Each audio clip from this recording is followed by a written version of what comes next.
100 বছর পরেও আরেকজন রোকেয়া সৃষ্টি করতে পারি নাই। এটা আমাদের দুর্ভাগ্য। আসসালামু আলাইকুম। আপনাদের উপস্থিত সবার মতো আমি খুব অভিভূত।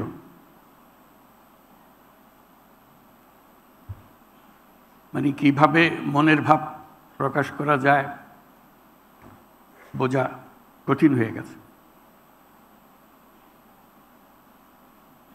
বাংলাদেশি হিসেবে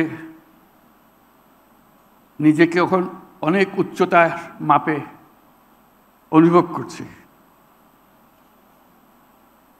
আমরা যদিও বেগম রোকেয়াকে স্মরণ করে এটা করছি, মনে হচ্ছে এটা মহিলাদের একটা বিষয়।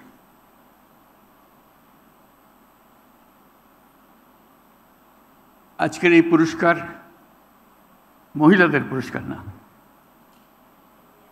আমাদের সমস্ত জাতির পক্ষ থেকে এই পুরস্কার। আমরা সবাই দাঁড়িয়ে জোরে হাততালি দিয়ে তাদেরকে অভিনন্দন জানাই।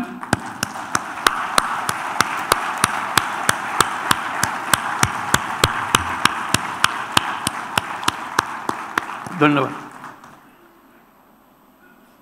সারা জাতি এই অভিনন্দনে শরিক হবে।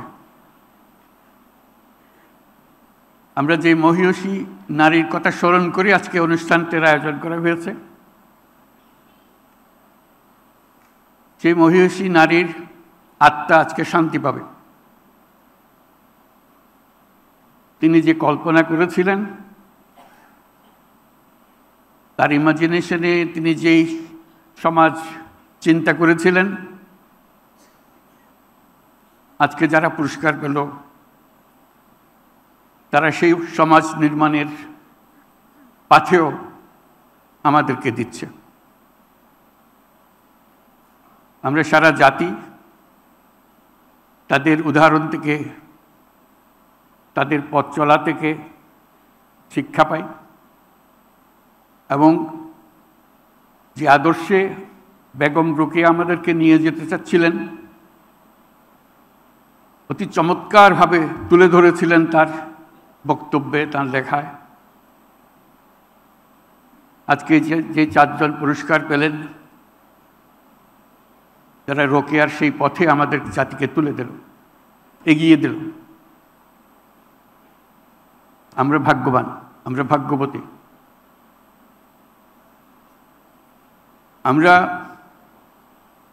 100 বছর পরেও আরেকজন রোকেয়া সৃষ্টি করতে পারি নাই। এটা আমাদের দুর্ভাগ্য। তিনি যেসব দিক নির্দেশনা দিয়ে গেছেন, যেসব স্বপ্ন দেখিয়ে গেছেন,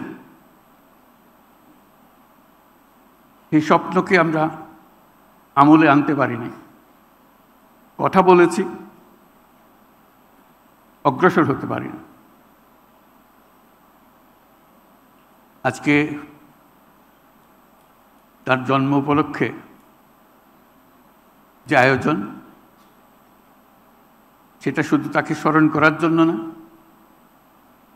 আমাদের ব্যর্থতাগুলো খুঁজে বার করার জন্য। কেন আমরা ব্যর্থ হলাম? কেন এই 100 বছরেও আরও বেগম রোকেয়া আসলো না আমাদের মাঝখানে, যে আমাদেরকে পথ দেখাতো, এগিয়ে নিয়ে যেত, ধাক্কা দিত, মনে করিয়ে দিত কোন পথে আমাদের যাওয়া দরকার। 100 বছর পরে